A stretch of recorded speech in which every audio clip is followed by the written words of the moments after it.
Ever watch a football game and notice the apparent complexity of all the movement prior to the snap of the ball? Why do teams do that? Isn't football based on simple principles that determine success or failure? It is. When you break down football, typically, the team that blocks better, tackles better, and holds onto the football wins. The reason for the complexity is simply to reposition the other team or distract them. The key, as future Hall of Fame New England Patriots coach Bill Belichick has often quipped, just do your job. Sounds simple, which it is, but human beings are easily distracted. We get caught up in the noise of the day or chase fads or other glittery distractions.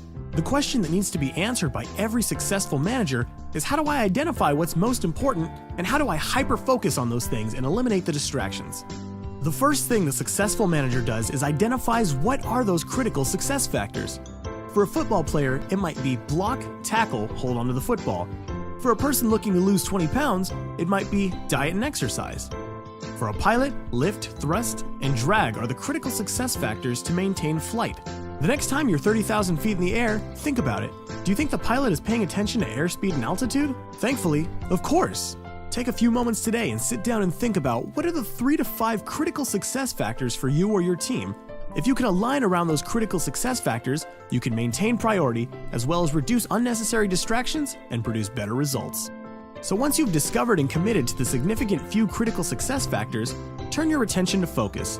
How do I remain focused on these truly important matters? Let's turn our attention to 3 quick approaches to prioritization and time management. The first is Paretos Law. Vilfredo Pareto was a 19th century Italian economist who developed the 80-20 rule. From a productivity perspective, Pareto's Law simply suggests that 20% of our efforts produce 80% of our results. A very simple illustration of Pareto's Law can be found in your closet at home. Did you ever notice that you wear about 20% of your clothes 80% of the time? A successful manager recognizes that only a significant few strategies, tactics, or efforts will produce the greatest results. Do you know what your 20% is? Another popular prioritization tool is attributed to General Dwight D. Eisenhower. Eisenhower once stated that what is important is seldom urgent, and what is urgent is seldom important. To help the general maintain proper priorities, he constructed what was to be known as the Eisenhower Matrix, or box, based on importance and urgency. Clearly important and urgent commands the successful manager's attention.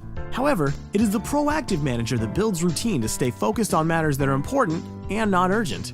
Such matters include strategy, personal development, wellness, and health, the items that produce sustained results.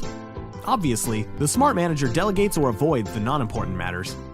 Lastly, for the seriously hyper-focused manager who wants to apply Pareto's Law with the Eisenhower Matrix, might employ what is called the 2-21 plan. The 2-21 plan employs the following formula.